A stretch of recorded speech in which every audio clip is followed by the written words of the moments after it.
लेकिन शायद हमारी किस्मत ही खराब है कि आज सत्ता में सरकार में ऐसे लोग बैठे हुए हैं जिनको ना दिखाई देता है, ना सुनाई देता है, ना ही वो बोल पाते हैं। अगर बोलते भी हैं तो वो झूठा साबित होता है। आपने इस साल का जिक्र किया, ये पहला साल होगा जो पूरा हमने धरना प्रदर्शन पे गुजारा है। 22 जून 2022 को हमारा धरना प्रदर्शन शुरू हुआ था और आज 27 दिसंबर 2023 है। लगातार धरना प्रदर्शन चल रहा है और इस पीरियड में जितने भी अधिकारी थे, उच्च अधिकारी थे, सबने झूठे वादे किए। जिसने भी वादा किया वो झूठा साबित हुआ। यहां तक कि 2 बार इसी दौरान मनोज सिन्हा जी ने भी वादे किए, 10 सितंबर 2022 को, और एक बार मीडिया कॉन्क्लेव के अंदर भी उन्होंने बोला कि मैंने डेली वेजर के लिए कमेटी गठित की हुई है जो इसी माह के अंत तक रिपोर्ट सबमिट करेगी और हम इनका कुछ ना कुछ करेंगे। लेकिन लगभग 1.5 साल होने को आज तक कुछ नहीं हुआ। एक बार 9 मार्च 2022 को जब हम एलजी हाउस उन्होंने हमें बुलाया था मिलने के लिए, तो तब वो अस्वस्थ थे और प्रिंसिपल सेक्रेटरी नितेश्वर जी हमसे मिले थे। उन्होंने ये कहा था कि बिजली वालों का हमने कर दिया, पीएचई वालों का नंबर है। ना बिजली वाला कोई परमानेंट हुआ और ना ही आज तक पीएचई वालों का नंबर आया। आपने साल का जिक्र किया रिपोर्ट कार्ड का, तो अगर आज ये लोग कोई रिपोर्ट कार्ड पेश करते हैं तो मुझे तो लगता है कि इनको 0/0 नंबर मिलना चाहिए। इन्होंने कुछ नहीं किया आज तक। लेकिन यहाँ पर रविंदर रैना आपको भाई मानते हैं, परिवार मानते हैं और ये कहते हैं कि ये महज एक संख्या नहीं है बल्कि मेरा पूरा परिवार है। उनको क्या कहेंगे? मैम रविंदर रैना 2023 में कितनी याद आई हुई? मैम रविंदर रैना हमारे सगे भाई हैं। वो तो सिर्फ भाई कहते हैं, हम उनको सगा भाई मानते हैं और हम दोनों एक ही माँ के बेटे हैं। शायद उनको भूल गया होगा, पूछना जाके उनको कि हमारी दोनों की माँ एक है। फर्क इतना है कि उनका नाम थोड़ा बड़ा है, रविंदर लगा हुआ है। उनके नाम में 8 अक्षर आते हैं, मेरे नाम में 4 अक्षर आते हैं, इतना ही फर्क है। लेकिन वो बड़े भाई का फर्ज भूल गए हैं, वो आज बेईमान हो गए हैं। आज उनको ये पता नहीं है कि मेरा छोटा भाई कहां पे दर बदर की ठोकरें खा रहा है। भाई वो हमारे सगे हैं, लेकिन जैसे ही वो कुर्सी तक पहुंचे, एक ऐसा आदमी जो अपने शरीर का त्याग कर सकता है, जिसने अपना शरीर भी मेडिकल स्टूडेंट्स के लिए डोनेट कर दिया, लेकिन सत्ता की भूख इतनी है, कुर्सी की भूख इतनी है, कुर्सी का त्याग वो इंसान नहीं कर पाया और वो ये दावे करे कि ये डेली वेजर मेरे भाई है। मुझे लगता है कि या तो उनको भाई बन के दिखाना चाहिए, क्योंकि हिस्सा बंटवारा जब होता है, एक बाप की 2 संतानें होती हैं, एक माँ की 2 संतानें होती हैं, बंटवारा बराबर होता है। उन्होंने अपना हिस्सा ले लिया, जब हमारी जरूरत थी हमारा साथ लिया, कुर्सी हासिल कर ली। लेकिन जब हमारा हक देने की बारी आई तो वो बेईमान बन के कुर्सी के ऊपर चिपक के बैठे हुए हैं। उनको ये साबित करना पड़ेगा, खाली कहने से भाइयों का रिश्ता निभेगा नहीं। अगर वो मानते हैं कि वो हमारे भाई हैं, उनको साबित करना पड़ेगा कि या तो वो हमारे साथ इंसाफ करें या कुर्सी का त्याग करें। अगर वो शरीर का त्याग कर सकते हैं तो कुर्सी इतनी इंपॉर्टेंट नहीं होनी चाहिए।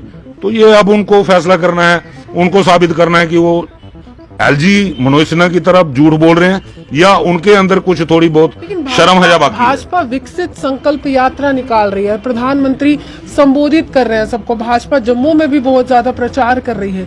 कितना विकसित आपका जीवन हुआ जब से भाजपा की सरकार? मैम कौन से विकसित भारत की बात कर रहे हैं, यही समझ नहीं आ रहा। जिस देश की 80 करोड़ जनता, हमारे प्रधानमंत्री जी खुद कहते हैं कि मैं 80 करोड़ गरीब लोगों को अनाज मुफ्त दे रहा हूं और 5 किलो वो अनाज देते हैं। जिस देश की 60-65% आबादी 5 किलो मुफ्त अनाज के ऊपर डिपेंड है और उसको विकसित भारत कहना, मुझे नहीं लगता कहीं ये जस्टिफाई है। वो तो विकसित भारत हो नहीं सकता जिसकी 60-65% आबादी 5 किलो अनाज पे डिपेंड है, और वो भारत विकसित कैसे हो गया? विकसित वो होता है जहां 95% आबादी अगर अपने अच्छी जीवन यापन गुजारती हो, उसको कहा जा सकता है कि विकसित भारत है। ये तो सामने सामने दिखता है। वो खुद अपने प्रधानमंत्री जी अपने मुंह से इस चीज को कहते हैं कि मैं 80 करोड़ लोगों को अनाज मुफ्त में दे रहा हूं। तो जहां 5 किलो अनाज के लिए लोग वोट देते हैं, अपना इतना कीमती वोट दे देते हैं, तो वो विकसित कहना मुझे नहीं लगता कि वो सही है। चौधरी लाल सिंह ने कभी मुलाकात करने की कोशिश की आपसे कि आपका मसला आगे पहुंचाया जाए, कहा कि सड़क पर आ जाइए आप लोग? मैम चौधरी लाल सिंह जी ने बिल्कुल अप्रोच किया था जब हमने 17 अक्टूबर को कंपनी बाग बंद किया। मेरा एक सवाल है चौधरी लाल सिंह जी से, मैंने देखा भी है कई बार इंटरव्यू में, वो बोलते भी हैं कि मैं इनके पास आना चाहता था।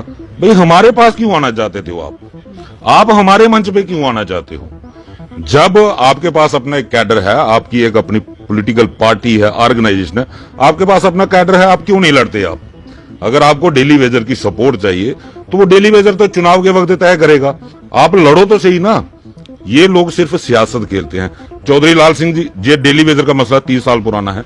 चौधरी लाल सिंह जी कितनी देर सत्ता में रहे, मेडिकल मिनिस्टर भी रहे, उसके बाद फॉरेस्ट मिनिस्टर भी रहे, सत्ता में दोनों बार हिस्सेदार थे। तब इनको याद क्यों नहीं आई डेली वेजर की?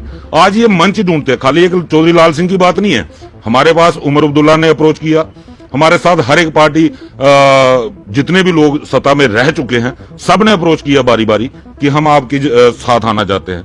हमने सबको कहा कि भाई हमारे पास आने के बजाय आप, हर एक पॉलिटिकल पार्टी का अपना अपना कैडर होता है, आप प्रोटेस्ट करो ना डेली वेजर के लिए।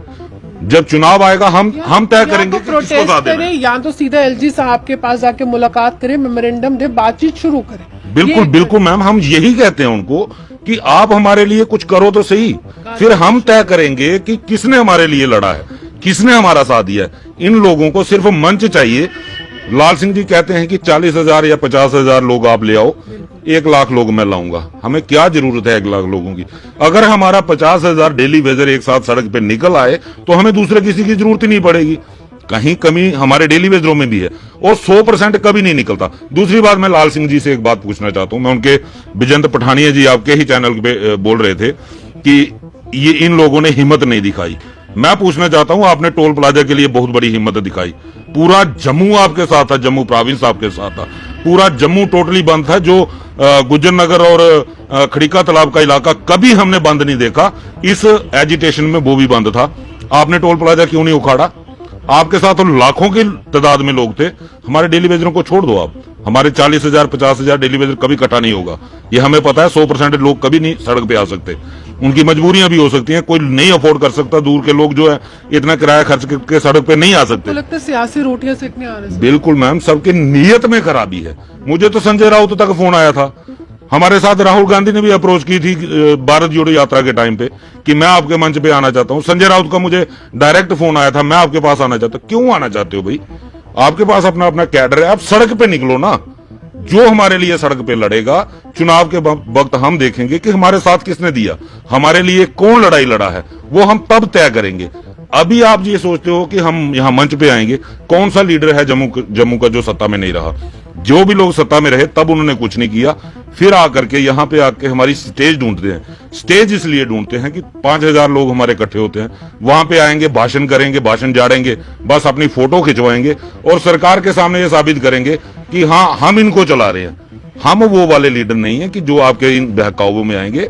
हमने खुला सबको बोला है, जो हमारे लिए आज लड़ेगा उसका हम पूरा समर्थन करेंगे। हमें बीजेपी के साथ कोई रिश्तेदारी नहीं है, कांग्रेस के साथ कोई दुश्मनी नहीं है।